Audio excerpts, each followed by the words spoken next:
जो भी minority issue है, जो ममता बनर्जी ने 2011 में वादा किया था, जब हम लोग कांग्रेस के साथ गठबंधन में, कांग्रेस तृणमूल के साथ गठबंधन में थी, और हम लोगों ने जो वादा किया था, ममता बनर्जी आज 13 सालों बाद भी उसको पूरा नहीं की है। 14 साल होने वाला है। प्रत्यक्ष रूप से दिख रहा है कि मोदी जी यहाँ पे अपना धंधा चला रहे हैं, वोटों का धंधा चला रहे हैं। हम लोग वक्फ अमेंडमेंट जो कानून आया है उसके ऊपर में हम लोग आंदोलन करेंगे। हम लोग जो ममता बनर्जी ने कहा था कि 10,000 मदरसों को मैं रजिस्ट्रेशन करूंगी, वो जो उन्होंने नहीं किया वादा, उस पे हम लोग आंदोलन करेंगे। जब से भाजपा का सरकार आ गया है, आप देख रहे हो कि एक इंसान क्या खाएगा, क्या पहनेंगे, कैसे त्योहार मनाएंगे, कैसे अपना घर में बिजली खाना बताएंगे, सब चीज में वो अपना ही आरएसएस का जो थॉट प्रोसेस है वो ला दिया है।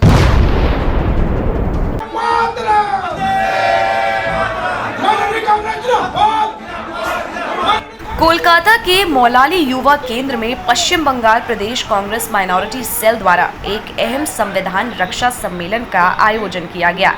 इस कार्यक्रम का मकसद था संविधान की सुरक्षा और आगामी 2026 विधानसभा चुनाव को ध्यान में रखते हुए पार्टी संगठन को मजबूत करना। कार्यक्रम की अगुवाई माइनॉरिटी सेल के चेयरमैन शमीम अख्तर ने की, जिसमें कांग्रेस के कई सीनियर नेताओं ने हिस्सा लिया। इस सम्मेलन में प्रदेश कांग्रेस प्रेसिडेंट शुभांकर सरकार, पूर्व सांसद प्रदीप भट्टाचार्य और सीनियर कांग्रेस नेता अमिताभ चैटर्जी समेत कई प्रमुख नेताओं ने मंच को संबोधित किया। इस मौके पर माइनॉरिटी सेल की नई टीम की घोषणा की गई और विभिन्न जिलों के लिए जिला चेयरमैन को अपॉइंटमेंट लेटर सौंपा गया। कांग्रेस ने इस बार युवाओं पर भरोसा जताते हुए संगठन में नई ऊर्जा भरने की कोशिश की है। अकीब जहूर को Bara Bazar district minority cell का वर्किंग चेयरमैन और अब्दुल सलमान को central Kolkata district minority cell का वर्किंग चेयरमैन नियुक्त किया गया। शमीम अख्तर ने बताया कि ये पूरी टीम कांग्रेस माइनॉरिटी सेल के नेशनल प्रेसिडेंट इमरान प्रतापगढ़ी के निर्देश में बनाई गई है। सभी नए जिले अध्यक्ष को सख्त निर्देश दिए गए हैं कि वे संगठन को जमीनी स्तर पर मजबूत करें और पार्टी को 2026 चुनाव के लिए तैयार करें। कार्यक्रम में शमीम अख्तर ने चीफ मिनिस्टर ममता बनर्जी पर तीखा हमला बोलते हुए कहा कि उन्होंने माइनॉरिटी कम्युनिटी, खासकर मुसलमानों के लिए वादे किए लेकिन उन्हें पूरा नहीं किया। उन्होंने आरोप लगाया कि ममता ने शासन में आरएसएस और बीजेपी को लगातार मजबूती मिल रही है और मुसलमान समुदाय सिर्फ ठगा जा रहा है। कमेटी में थे, मैं उनको भी मुबारकबाद देता हूं कि उन्होंने अच्छा काम किया और नए लोग आए हैं, खासतौर से नौजवान लोग इसमें ज़्यादा है। और अलीपुर द्वार से लेकर उत्तर 24 परगना, उत्तर 24 परगना से लेकर पुरुलिया, पुरुलिया से लेकर साउथ 24 परगना तक हर ज़िला हमने मुकम्मल किया है। और आइंदे दिनों में जो भी माइनॉरिटी इशू है, जो ममता बनर्जी ने 2011 में वादा किया था, जब हम लोग कांग्रेस के साथ गठबंधन में, कांग्रेस तृणमूल के साथ गठबंधन में थी, और हम लोगों ने जो वादा किया था, ममता बनर्जी आज 13 सालों बाद भी उसको पूरा नहीं की है। 14 साल होने वाला है। इसके खिलाफ मैं तमाम जिला चेयरमैनों को ये निर्देश दूंगा कि वो आइंदा दिनों में सबसे पहले एक एक वर्कर मीटिंग लेंगे एक एक जिला में। उसके बाद हम लोग सच्चर कमेटी के ऊपर में आंदोलन करेंगे। हम लोग वक्फ अमेंडमेंट जो कानून आया है उसके ऊपर में हम लोग आंदोलन करेंगे।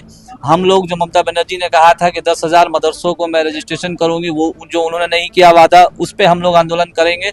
और हो सकता है कि जून के आखिरी में या जुलाई के फर्स्ट वीक में हम लोग विधानसभा का घेराव करने जा रहे हैं, या फिर गवर्नर हाउस का हमारे सीनियर लीडर से बात करने के बाद, इमरान प्रतापगढ़ी से डेट लेने के बाद हम लोग एक जोरदार आंदोलन बंगाल में माइनॉरिटी कांग्रेस छेड़ेगी। देखिए, उम्मीदें तो काफ़ी हैं, उम्मीद पे दुनिया कायम है। इसलिए हम लोग इस खासतौर से नौजवानों को इसलिए लाया है कि उनके अंदर में एनर्जी है, उनके अंदर में जोश है, काम करने का जज्बा है। इसलिए हम लोगों ने नए लोगों को ज़्यादातर मौका दिया है। जिस तरह से हमें नेशनल चेयरमैन एआईसीसी ने मौका दिया, हमें कांग्रेस पार्टी ने मौका दिया। शायद मैं बंगाल कांग्रेस में जितने भी माइनॉरिटी चेयरमैन बने थे, मैं सबसे कम उम्र का चेयरमैन था। तो इसी तरह मैं भी कोशिश कर रहा हूँ कि यूथ को और नौजवानों को माइनॉरिटी से जोड़ सकूँ। और पहले माइनॉरिटी का मतलब ये हुआ करता था कि बुजुर्ग लोग सिर्फ दावत इफ्तार कर लें, हम लोग ईद मिलन पार्टी कर लें। लेकिन पिछले 10 सालों से माइनॉरिटी का रुख बदल चुका है, एआईसीसी का भी और वेस्ट बंगाल का भी। महिलाओं की संख्या कितनी है? इसमें ही महिलाओं की संख्या हम लोग 30% इसमें रखें। बिल्कुल कर रहे हैं, बिल्कुल क्योंकि उनको वोट जीतना है, अपना सीट को जीतना है। ये प्रत्यक्ष रूप से दिख रहा है कि मोदी जी यहाँ पे अपना धंधा चला रहे हैं, वोटों का धंधा चला रहे हैं, क्योंकि वोट धंधा करने के लिए वोट एक संवैधानिक अधिकार है।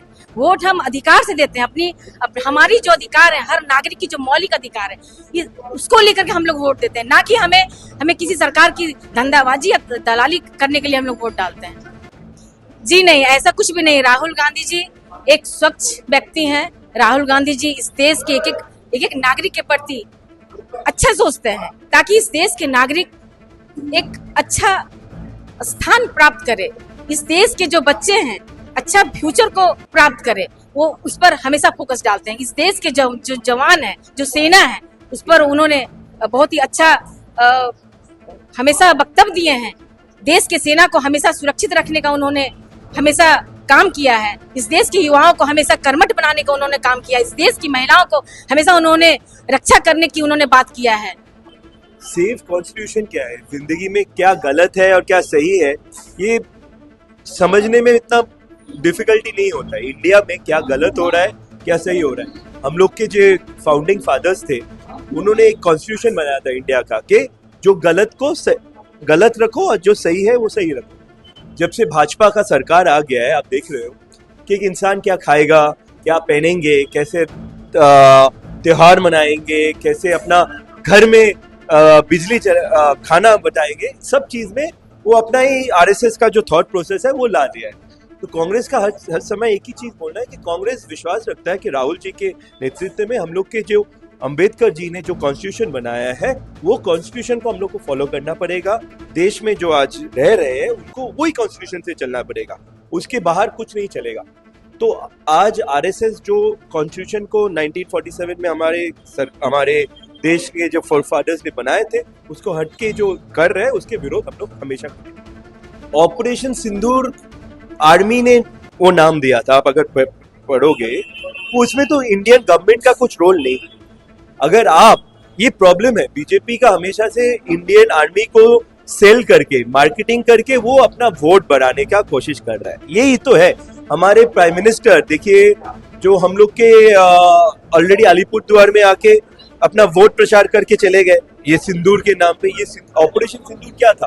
हम लोग के देश में जो आतंकवादी जो आए, उनको मारने के लिए हमारे इंडियन आर्मी का जो रोल था, वो था operation Sindoor. Look, I mean, Constitution is really in our blood, not the Sindur one. Constitution is in our blood because it protects me from every danger.